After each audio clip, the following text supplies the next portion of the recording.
Welcome to the World United. Welcome to the World United. Jana is a business counselor, a consciousness coach, motivational speaker, and meditation guide, multi-trained in coaching and change management. She works with people and companies from all over the world. As consciousness creator, she empowers her clients to access the inner compass of genuine identity.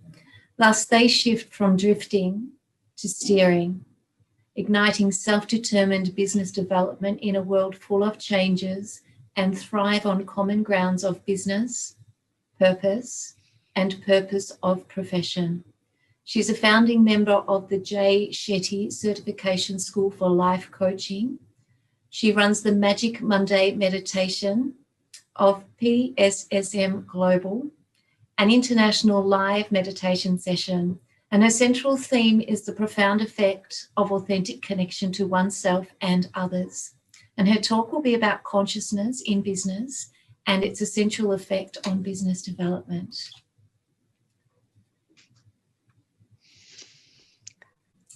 Thank you so much, Michelle. You're very welcome, Dani. The floor is yours. Thank you so much, Michelle. It's a huge honor to be here. And my heart is already singing. I'm already hooked on Gaia Network, I must say, because a lot of things that Alexander said just resonate that highly. And some of them you will also find within what I'm going to talk about with you today. So thanks to each and every one of you out there. I don't have a clue whether it is one person or 10 persons or hundreds, but it doesn't matter, because what I want to tell you is coming from my purpose, but on the other side from experience, and also, yes, from knowledge that I gained from training and experience. And I found out that it is hugely important to shift in companies to more consciousness from inside, for bringing companies to a way of steering instead of drifting in this world and in the current world as well. And I know that it takes huge courage to get there, because so many people are not used to it, and they rather try to keep the distance to that, not knowing that it comes from concerns or fears. But I hope that with my presentation today, I can give you some good reasons, or show you where are good reasons and why there are good reasons to bring more consciousness in all sizes of business. So what is it that I brought with me today for you? First of all, it's some slides, because I want to let you know about what I'm talking about with some visual keys as well. As I say, I'm working with companies in many different sizes. I started in a huge company in Germany, actually have been there for a lot of years, has more than 100,000 employees. And I have been working as business, let's say, developer in the beginning. And meanwhile, I call it more of a business actualization that I'm working on, in very different sizes, from, as I said, hundreds of people to 20 people, 50 or one person. But what I got aware of was it's always, again, very similar blockings that keep people from moving forward. And that's what I'm talking about today. The world rapidly has changed within the last, let's say, 20 years. We are in a VUCA world, meanwhile. It's a good way to describe what's happening, because the surroundings in the world are really very dynamic. V stands for volatility. Things change continuously. What is true today isn't maybe true tomorrow. Products that are a success on the market today can be worthless tomorrow. Look at BlackBerry, on top of the market. Within 2 years' time, they died when the iPhone was launched, right? There is huge uncertainty. We live with a prospect for surprise. It's impossible to predict everything anymore and how markets will evolve. Due to globalization, small causes can have huge impact worldwide. Look at how one bank shook the world's economy to the foundation in 2008. And while it's relatively easy to explain all these events after the effects, few experts predict them, right? There's huge complexity in life, meanwhile. Simple cause and effect chains have been replaced by complex interconnected forces and events. For example, look at marketing, look at bringing yourself and what you want to bring to the world in front of the world. In the past, an advertiser bought an advertising space, maybe in print media, radio, or TV, and reached the audience that he wanted to target.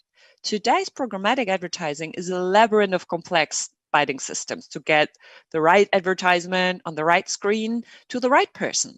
So the possibilities are endless for all of us, but the realization is highly complex. How to do it and what to do first.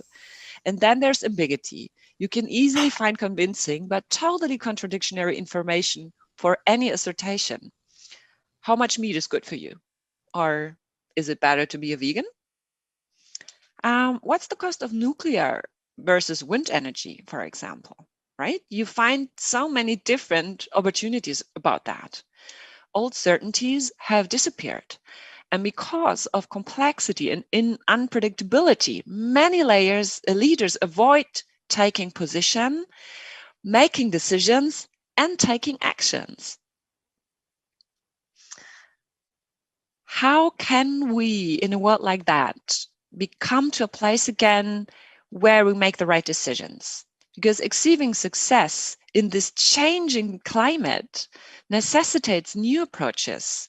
What is the right approach to steer business in a positive way, in a contributing way, and in a way that helps business as well as the world? For adaptable organizations, VUCA means a practical code of awareness, openness, and readiness, right? Demonstrating agility, making the right decisions quickly, limited information, fragmented and unstructured data. It's not the world when you can make market researches for years and then decide how to go on with things.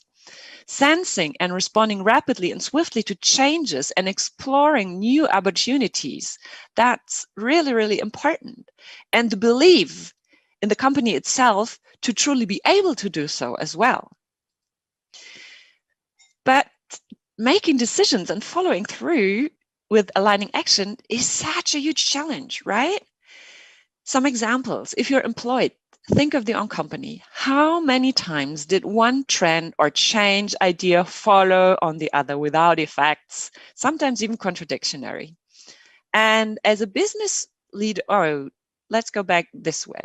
And as a business leader, if you're owning a business, do you know these areas in your business that feel as if you're drifting instead of steering?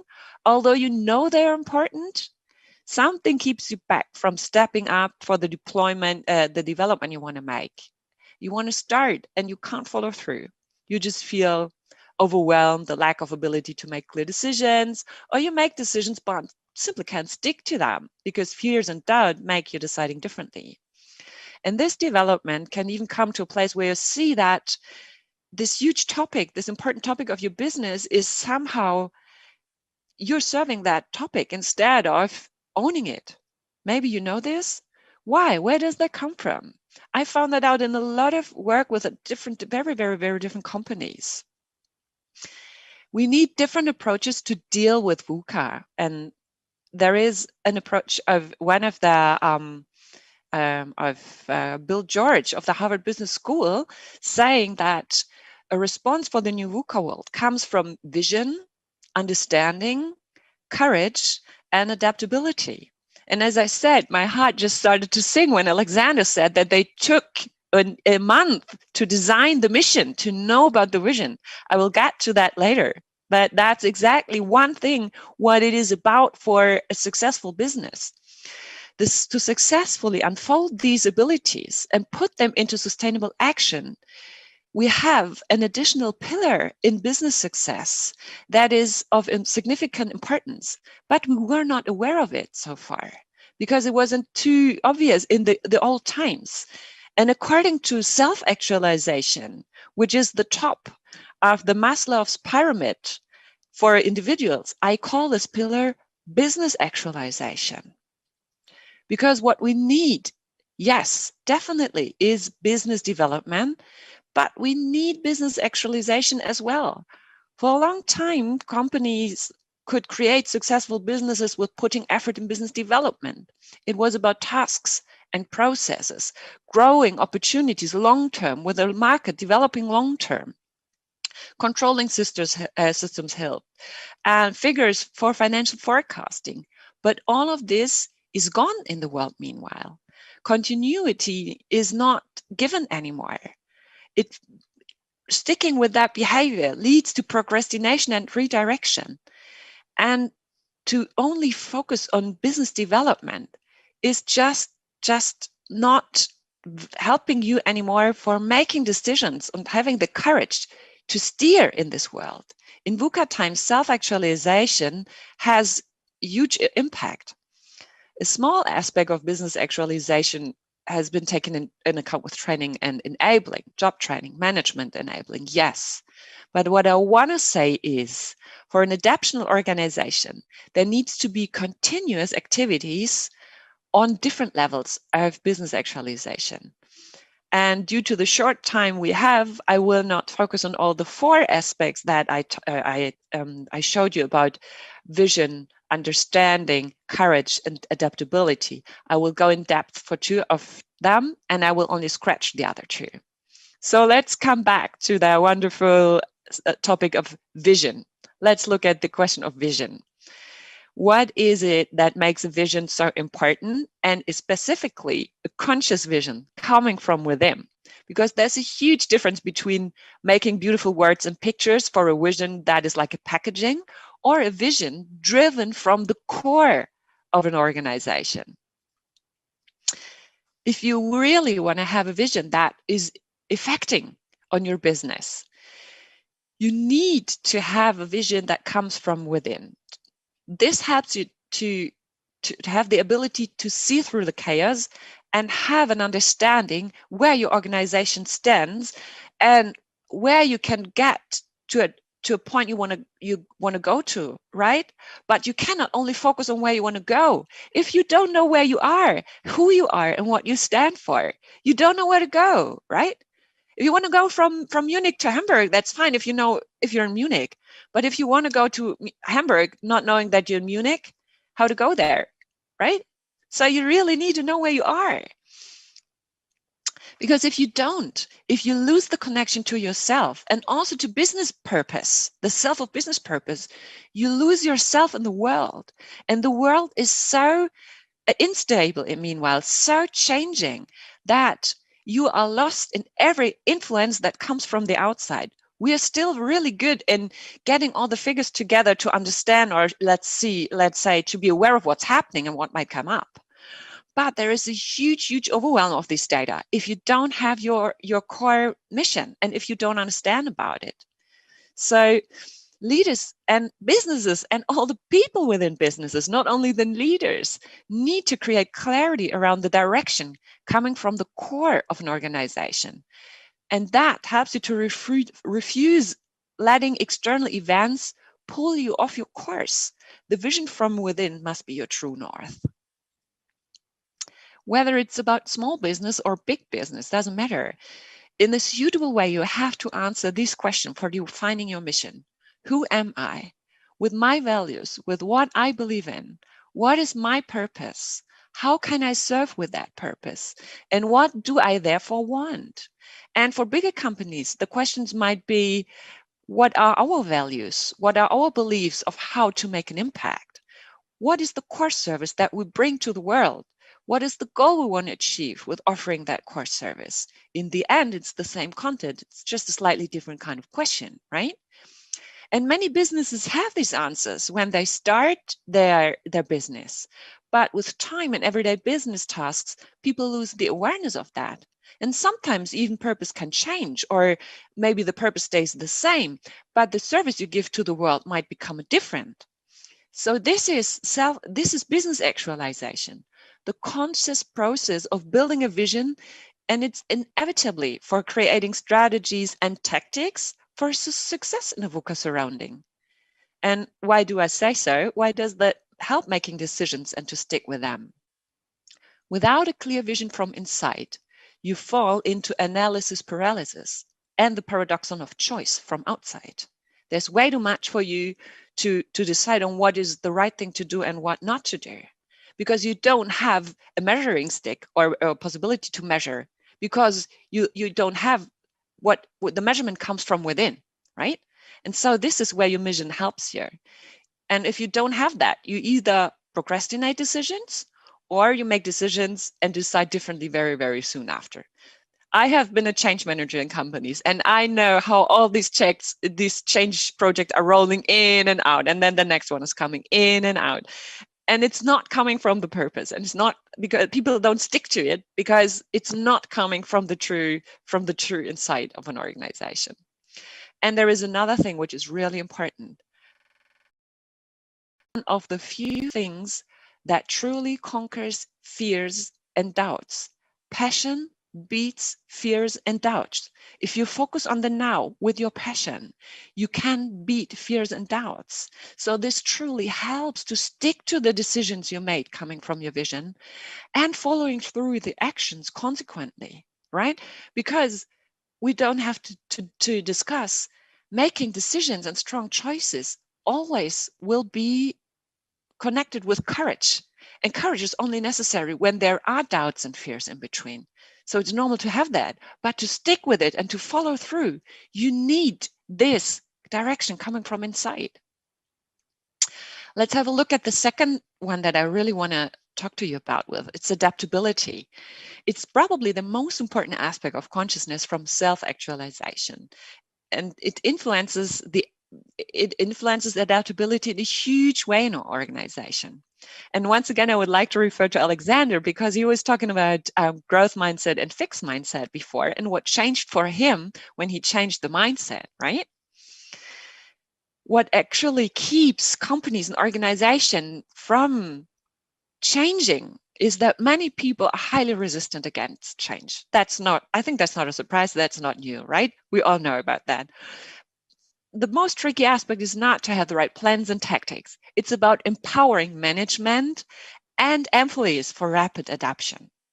It's often tried as a mindset shift with change management, right? And it's a valid try.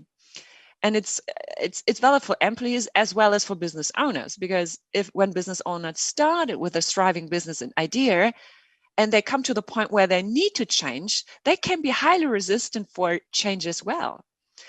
And change and growth are uncomfortable, yes. But why are there some people that still can embrace the uncomfortable part?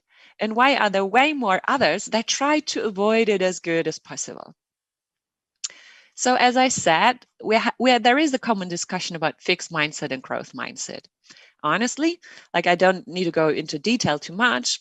I think that fixed mindset means, we know that it means I'm only good for a few things, I can't learn this, I avoid challenges. And growth mindset has to do with I can learn it, I'm up for feedback, I'm open for trying out new things. Honestly, makes sense to everyone, right? So how does it come that we don't simply change from fixed to growth mindset when we get to know about it? Why didn't you just change it after you heard about it the first time? Be honest.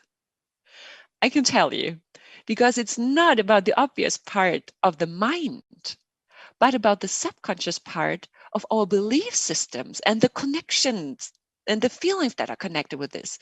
The root of resistance always is fear. And there is a bigger reality around fixed and growth mindset, because fixed mindset and growth mindsets are parts of bigger belief systems. Fixed mindset is part of scarcity belief system. Change resistance and resistance to the adaptability come from the fear of not being good enough to change in the way that is needed, of not having enough after that change, of maybe being left behind. That is the subconscious start of the fears that lead to fixed mindset. That makes people try to keep what they have due to their fear, and that there will be the belief that there will be too little in the end for them. People who are open to adaptability have an abundance belief system, right? They believe that they are enough. They believe that they are enough to learn something new. They believe that there will be enough for them in the end, as well as for the others. So to open up people for adaptability and lower change resistance, there needs to be a constant work, or let's say grow, of belief systems that they are constantly aware of getting from scarcity belief system to abundance belief system. 90% of what we do daily is caused by subconsciousness. Only 10% comes from consciousness. So you need to reprogram your belief systems. And that's what Alexander said. He started with fixed mindset and growth mindset. And he came to that point where he found out about different beliefs and about things that are different when it's about spirituality and how the things run. Indeed, that there is everything in a way is already there, and that the nature of our true life, or our lives, make manifesting possible in a way. So there need to be training activities for skills that are valid and a necessary point in adapting for an organization. But specifically for short-term adaptability, it more needs to work on the abundance belief system. And this goes for individual business owners as well as for employees and management. And this is not about having business consultants. And I don't say it's good to have business consultants for business development, but this is coaching, this is counseling, this is finding leaders in more spiritual senses. This is letting go of trying to be right or wrong all the time. So that's huge, right?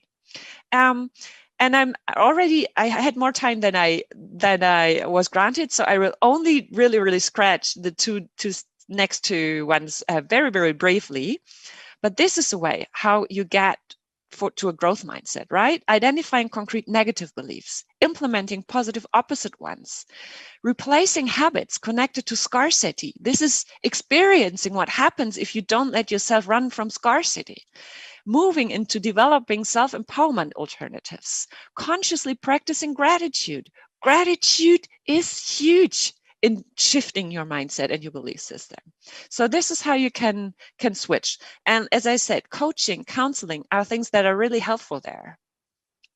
What about courage? We take a brief look at that one only. It's so important for decision making.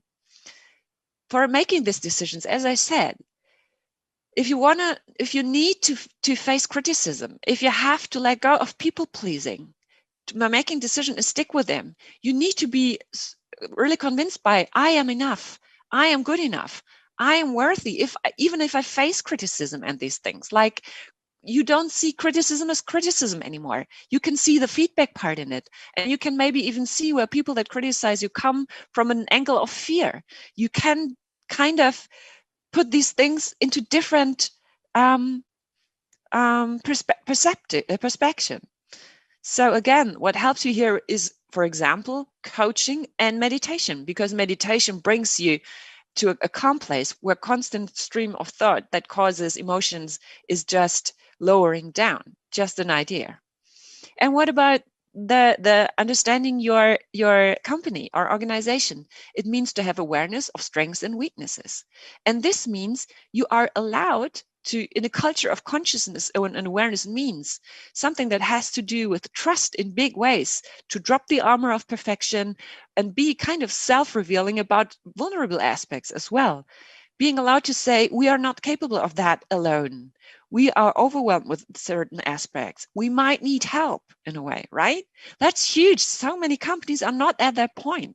So self-revelation is a huge part of business development as well. And it also means to admit to blind spots, because that's normal, and to get external support for finding hidden strengths and weaknesses. Business consultants can do that in fact and figures. No doubt, they are important. But business coaches and business counselors help you to do that on aspects of business actualization. Training for new skills or business counseling for collaboration might be a next step in that. So now I'm going to close, and I thank you for all your attention. And I hope that I didn't take too much time here. Just want to say that consciousness activities in business actualization are so important criteria for thriving businesses in VUCA times. Big words have been said here already today. The right mindset, the right belief, trust. I really love this already. And so abundance belief system and genuine self-understanding of your purpose and your mission and your vision is really what helps you to get from drifting to steering. Thanks a lot.